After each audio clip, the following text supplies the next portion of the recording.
Olha só, eu prometo para você que o tema desse vídeo de hoje não é tão chato quanto parece, e isso é exatamente o que uma pessoa que vai falar de um tema chato falaria.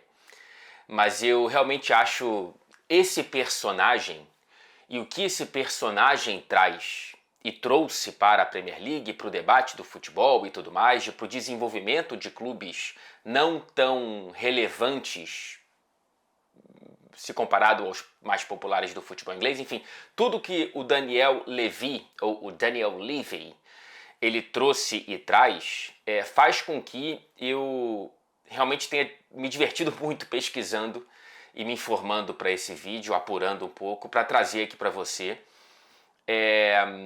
uma justificativa do porquê é importante ficar por aqui. E eu espero que você curta tanto quanto eu, e eu espero que eu consiga transmitir tão bem as informações quanto eu as anotei. Mas a gente está falando de um dos principais personagens fora dos gramados de toda a Premier League no século. Tá? A gente está falando, eu vou fazer uma comparação aqui um pouco ousada e talvez forçada, mas ela não é caça-clique, senão eu colocaria no título do vídeo e na thumb e tudo mais.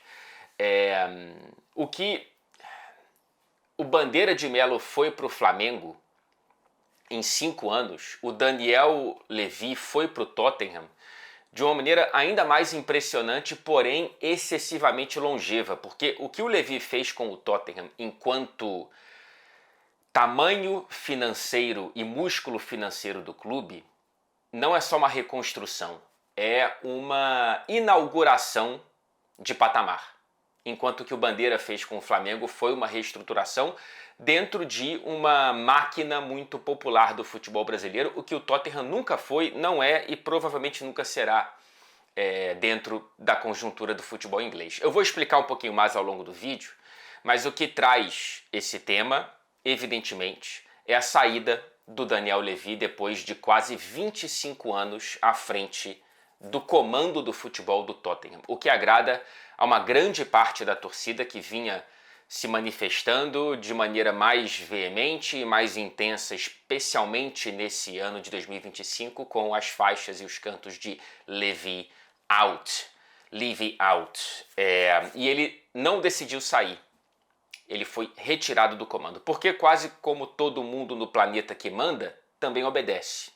E o Daniel era o testa de ferro do grande comandante do Tottenham, que é a família Lewis. É uma família que é dona da ENIC, sigla para uma entidade financeira britânica, portanto tem muito dinheiro em caixa, e é detentora de 86,58% do Tottenham Hotspurs enquanto a gente grava esse vídeo. Acho muito interessante ter chegado a 86,58%, muito específico, né? Mas enfim, são eles que decidiram lá atrás, quando chegaram no Tottenham, comprando o Tottenham do Alan Sugar, que hoje em dia é o Donald Trump aqui do... como é que é aquele nome do programa, cara? Você está demitido e tudo mais, enfim, é um cara famoso hoje por apresentar reality shows, mas que na época era um cara influente no Tottenham, vendeu para a família ali no ano 2000 e logo depois o Daniel Levy foi escolhido pela família Lewis para ser a face do projeto. Ele sai agora depois de quase um quarto de século e o novo escolhido da ENIC no clube chama-se Peter Charrington. Ele tem a carreira inteira no setor bancário, é conselheiro da família Lewis de longa data e não tem nenhuma experiência no futebol.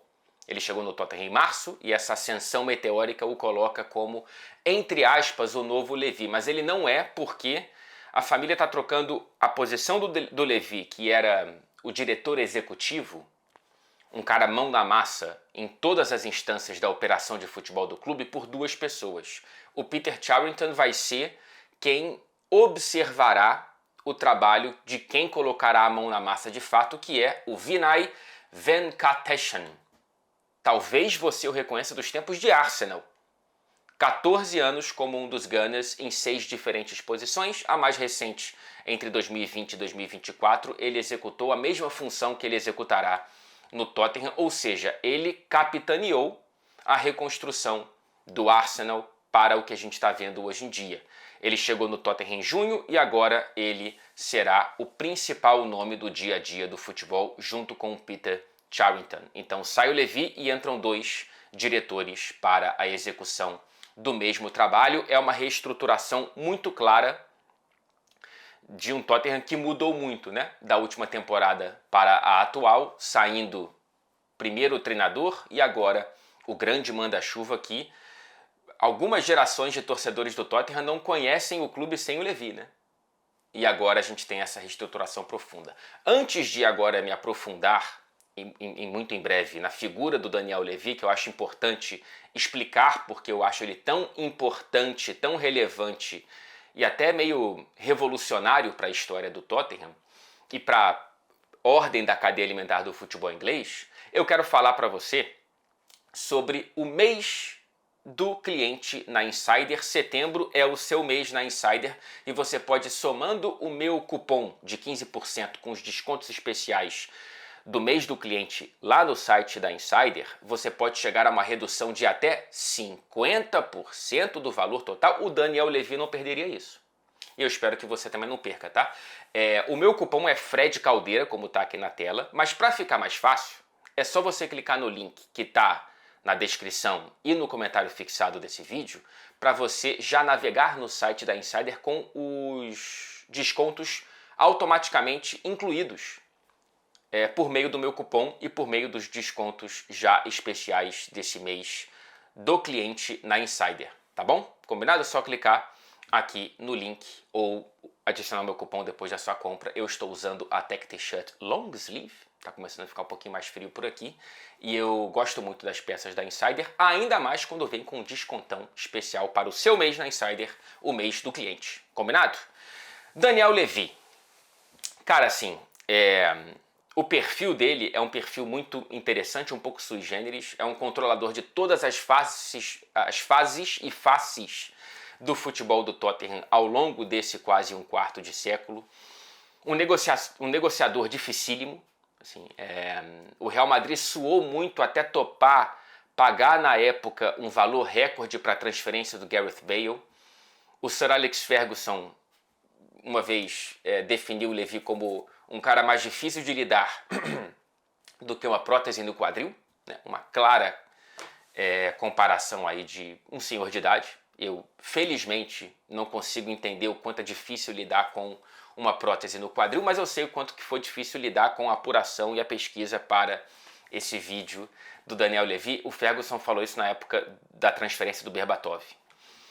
O Harry Kane não conseguiu, como a gente sabe, ir para o Manchester City, enfim. Ele contava o valor de cada centavo de cada operação do clube, o que o fez transformar o tamanho do Tottenham enquanto clube. Só que a gente não torce para orçamentos, a gente não torce para, sei lá, um novo acordo comercial, a gente torce para a consequência disso, né? E a grande marca, no fim das contas, deixada pelo Daniel Levy, que faz que tenha feito que a torcida protestasse tanto contra ele, são apenas 2 títulos, um em 2008, a Copa da Liga Inglesa, e agora a Europa League na temporada passada, em quase 25 anos. É realmente muito pouco. Em paralelo a isso, um dos CTs mais modernos do planeta, a seleção brasileira treinou diversas vezes ao longo dos últimos anos no CT do Tottenham, um dos estádios mais modernos da Europa, aliás, nesse momento só atrás do Santiago Bernabéu, né? Tá ali pau a pau com o do Everton, daqui a pouco vem o Camp Nou, mas enfim, olha a conversa onde o Tottenham está. E foi eleito recentemente o clube mais bem gerido de toda a Premier League, e isso é verdade, isso é um fato. Tá? Na gestão Levy, por exemplo, em alguns medidores aqui, tá? A grana de acordos comerciais do clube subiu de 13,6% lá atrás, no começo do século, para 244,7%. Um crescimento de 1.700%. Mais do que o Liverpool, que cresceu 1.350% no mesmo período, e o Manchester United, que cresceu 520% no quesito no mesmo período. A gente está falando de 2 máquinas, comparando com o Tottenham. Com todo respeito ao Tottenham, o Daniel Levy pegou um clube que era o Fulham. Assim, ele pegou um clube de meio de tabela, com rendimentos e orçamentos de um clube de meio de tabela. Claro, acompanhou o crescimento da Premier League, da grana de TV, muito bem localizado em Londres, mas ainda assim ele fez o que quase ninguém fez no planeta, cara. Assim, é um negócio muito, muito impressionante. O tal termo Big Six só existe porque o Levy colocou o Tottenham ali na marra, sem Abramovich, sem Emirados Árabes e sem Arábia Saudita. Claro, com um fundo com muita grana por trás da ENIC, mas é muita grana que parece menos do que o que de fato é quando comparada a esses que eu trouxe aqui na mesa, que sustentaram o crescimento do Chelsea, do Manchester City e agora mais recentemente do Newcastle, cada qual com os próprios méritos, mas o mérito do Levy é ter feito isso com muito menos arroz no prato. Ele transformou o Tottenham em um clube Champions, diversas temporadas seguidas ali na Champions, colocou o Tottenham mais ou menos numa conversa em definitivo ali, dos principais clubes ingleses, sem ganhar títulos. Assim.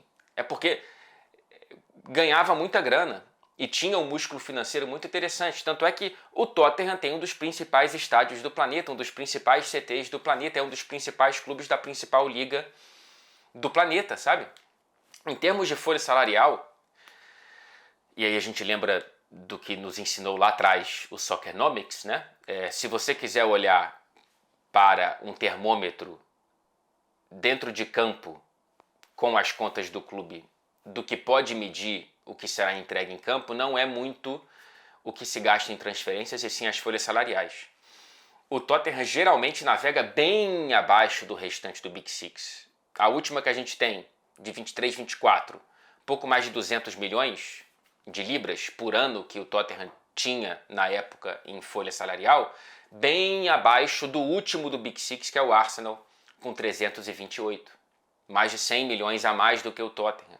A folha do Tottenham representa, atenção, 42% do orçamento. A menor proporção de toda a Premier League. Tem muito clube suando para chegar no novo fair play financeiro da UEFA de 70%. Olha esse gráfico. O Tottenham é disparado, isso aí em 23-24, né? O menor, olhando para o futebol europeu. O Real Madrid também muito bem, o Milan muito bem. Aí você vai chegando, olha o Aston Villa, com quase 100% do orçamento dedicado à folha salarial do clube. Olha o Everton, PSG. Então, assim, o Tottenham, com um investimento relativamente pequeno para o que poderia fazer, conseguiu se manter de maneira financeira muito saudável, a ponto de ser o clube mais bem gerido da Premier League, e o Daniel Levy entrega um clube saneado. Tem uma das principais dívidas do futebol europeu por conta do novo estádio, mas é uma dívida programada e já muito bem estruturada para o pagamento ao longo dos próximos anos, e já é um estádio que começa a dar dinheiro para o Tottenham com acordos com a NFL, com shows e etc e tal. A organização financeira coloca o Tottenham num patamar que era inimaginável quando o Daniel Levy chegou. Porém, por que ele sai? Porque chegamos 25 anos quase depois da entrada do Daniel Levy e da ENIC, com a 17ª colocação da Premier League, a pior colocação do Tottenham em quase 50 anos. Apesar do título da Europa League, a sensação de quase todo mundo ao redor do clube era de retrocesso. Nos últimos anos, né? Desde a saída do Pochettino, e a parte final do Pochettino também foi um pouco ruim, muito porque o Tottenham não investiu tanto nas janelas como poderia investir, passou a investir mais depois da saída do Pochettino, e desde então não conseguiu reencontrar a própria identidade, e apesar de voltar a levantar uma taça, é um clube um pouco à deriva. E aí o pessoal da família Lewis, da ENIC, decidiu, depois de fazer uma auditoria interna mais esportiva do que financeira, evidentemente, por tudo que a gente falou, financeiramente é um clube muito bem gerido, decidiu tirar o Daniel Levy e colocar esses dois novos diretores para tocarem o futebol do clube junto com Thomas Frank, o novo treinador. Então, assim, é um clube organizado financeiramente e que faltou usar esse músculo financeiro criado, inaugurado para a própria história, com mais ambição. Então, o que a gente pode esperar talvez seja um Tottenham mais agressivo no mercado. Um Tottenham que vai, de fato, começar a usar a grana que nunca antes havia gerado. Essa faixa de alguns torcedores acho que resume um pouco o sentimento de grande parte da torcida. O Levy construiu um negócio e destruiu um clube de futebol. Eu acho um exagero, mas eu entendo que o Tottenham já está há muito tempo com a sensação de estagnação e agora de retrocesso. Então, o que o Daniel Levy fez enquanto estruturação de um clube que nunca havia conversado dessa maneira dentro dessa nova organização financeira do futebol inglês e do futebol europeu, que surfou muito bem a onda, sem tanta base de história como United e Liverpool, ou de injeção nova de grana como City, Chelsea e agora Newcastle, agora precisa dar um passo adiante, precisa de fato brigar por grandes títulos, brigar para conquistar uma Premier League, para tentar conquistar uma Liga dos Campeões, foi vice em 19, como a gente sabe. Enfim, é uma reestruturação completa, praticamente, e vamos ver se a ENIC vai vender uma parte das ações. Em 2019 o Bowley quase comprou o Tottenham antes de chegar no Chelsea. A mensagem do momento é que não, é que a reestruturação já está concluída. Vamos ver as cenas dos próximos capítulos. Porém, é isso, o que eu espero é ver um Tottenham gastando mais para ganhar mais, e é assim que o jogo é jogado. O Daniel Levy é uma figura interessante. Eu entendo quem celebra a saída dele. Acho que se eu fosse torcedor do Tottenham também celebraria um pouco. Mas eu não deixo de admirar o que ele fez, porque foi um negócio realmente impressionante. Ele entrega um Tottenham muito maior enquanto clube, porém, clube não é banco. Clube precisa de título, clube precisa deixar memórias felizes para a torcida e amedrontadoras para os adversários. O Tottenham fez isso muito pouco nos 25 anos da era Daniel Levy. Ninguém comemora orçamento. Então, dá para entender por que ele saiu.